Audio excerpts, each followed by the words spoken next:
Hey guys, it's Zapp Talk. Hey, nice Aquaman shirt. Thank you. I am proud to wear my Aquaman shirt. I just got it, and I'm wearing it. It's Wednesday. I'm wearing it all day. How about them apples? He usually does costume changes. It's like he's hosting the Grammys. Zapp Talk, episode 14 is here. We're coming to you from Zapp Comics in Wayne, New Jersey. Live. Well, it's filmed live, but it's not airing live. Yeah. Filmed in front of a live comic book store. Thanos Rising #1 hits, and I am so pumped for this book. Thanos is one of my favorite characters ever since Avengers came out, and everybody's going crazy for the character. I guess it starts at his roots. I mean, Jason Aaron and Simon Bianchi doing the work. Aaron's one of the hottest writers in the industry. Bianchi's art is gorgeous. It's cool. It's awesome. So this is something that was supposed to be out a little while, maybe a year ago. Well, they were going to call it. We call it a different series, Dark Sun or something like that, and they kind of scratched that. And this is going to be like the next phase of Marvel now. Like Marvel now is basically done now, and this is going to open up the doors for the next phase. So was he like a little kid in this? Yes, Thanos is a little pup. Get to see him, little scamp running around playing jacks, stealing pies off windows, throwing rocks at the river. The cool thing is, there's an awesome Scotty Young variant for this. Oh, he's like sitting in an oversized throne. He's got a little balloon that's actually Death's head. It's they nail it. The Scotty Young ones. I mean, I do appreciate the covers. This one here, I love this cover. So it fits the story. It's awesome. So again, Thanos Rising #1 is a 5-issue miniseries. It's coming out. I'm sure it's going to lead into Infinity and the whole Guardians of the Galaxy war thing that's going to be happening later in the year. That's like the next phase after Age of Ultron. I think is a big galactic battle. That looks good. Pretty much, they're going to make sure everybody knows who these characters are before these movies come out. So it's going to be cool. I can't wait to check it out. So that's the biggest hitter of the week. You also got... We said Age of Ultron. Yeah, Age of Ultron. Age of Ultron 4. I don't know if you read Age of Ultron 3. But that last page of Age of Ultron 3 was a doozy. It's a Corey Brown certified doozy. It was cool. I mean, it was like, wow, this is neat. I'm not gonna. If you haven't read it, I'm not gonna ruin it. But I gasped. Basically, I won't ruin anything. Is Luke Cage figures out the secret behind the Ultron, like his winning or whatever he's doing. Doing something right. Yeah, so it's supposed to be one of those books that you're gonna argue about for years, which we'll see how that is. But from the way issue 3 ended, it's cool. It's really cool. It was refreshing. It's clever. Very clever and neat, and it got me, the book's selling well. I do like the book, but it really got me like, this could be something. Finally, Marvel finally might be able to have a good crossover that might last. So we'll see what happens. Yeah, looks good. Detective Comics #19 hits. The reason why this book is significant is because it's actually, technically, Detective Comics #900. That's a lot of hundreds. Yes, it is. It's 9 of them.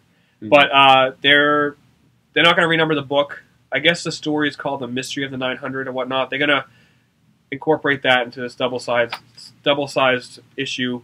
I'm not sure much what it's about. It's kind of a secret, but it's kind of cool. At least they're acknowledging it would be number 900.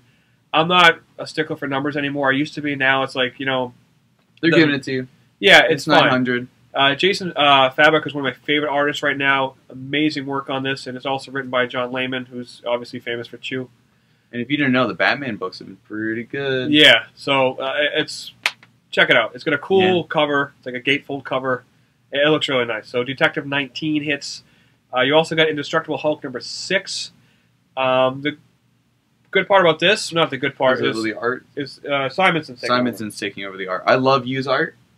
They still want to keep this book fresh, and it's pretty good. I think you left for another bigger project that it took a lot for him to get off Hulk, but I think he was the one thing he would give up for Hulk was to do the next project, which we're not sure. I heard he's making like a Lincoln Log mansion at his house. What? It's the project he has. He has a couple projects. Okay. His wife wants him to he has a lot of yard work to do this spring. What are you talking about? Big projects at home. I think it's Hulk versus the Frost Giants.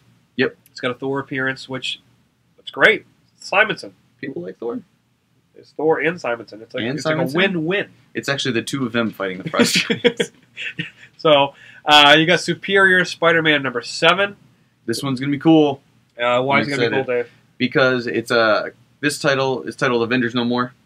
So it's all about how, you know, if you're Superior Spider-Man and you're just running around killing people all willy-nilly, then, you know, the Avengers are going to have something to say about it. So there's that. They also say that there's the return or the extending of the storyline of a Spider-Man we haven't seen in centuries.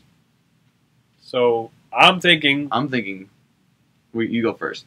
I'm thinking what you're thinking, which is Spider-Man 2099. That's We what I'm discussed it thinking. earlier. So I don't know if it is on my true. head, Corey Brown. Don't get mad if it's not true, but I know he's supposed to pop up somewhere, so...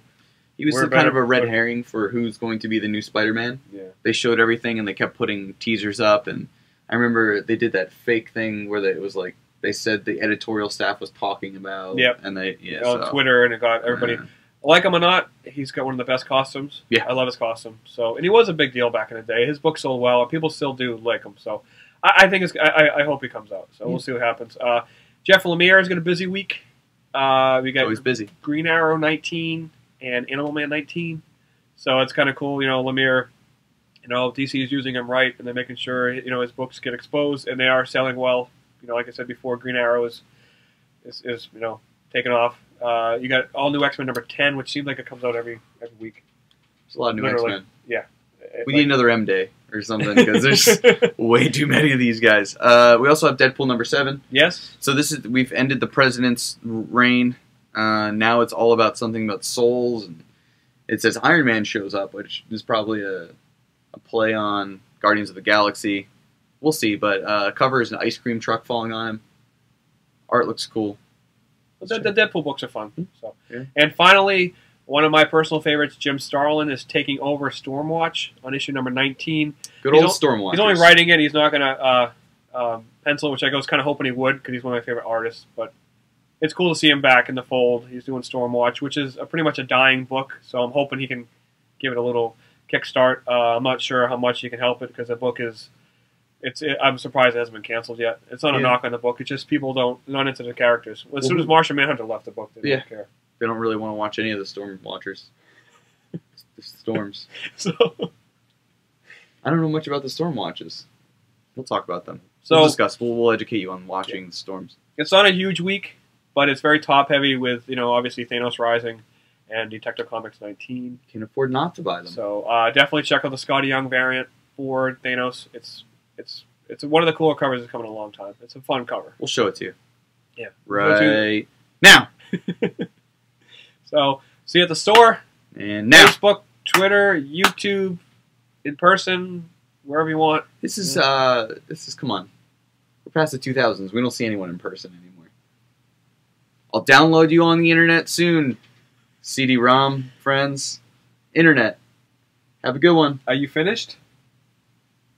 God, I hate you so much. Bye, everybody.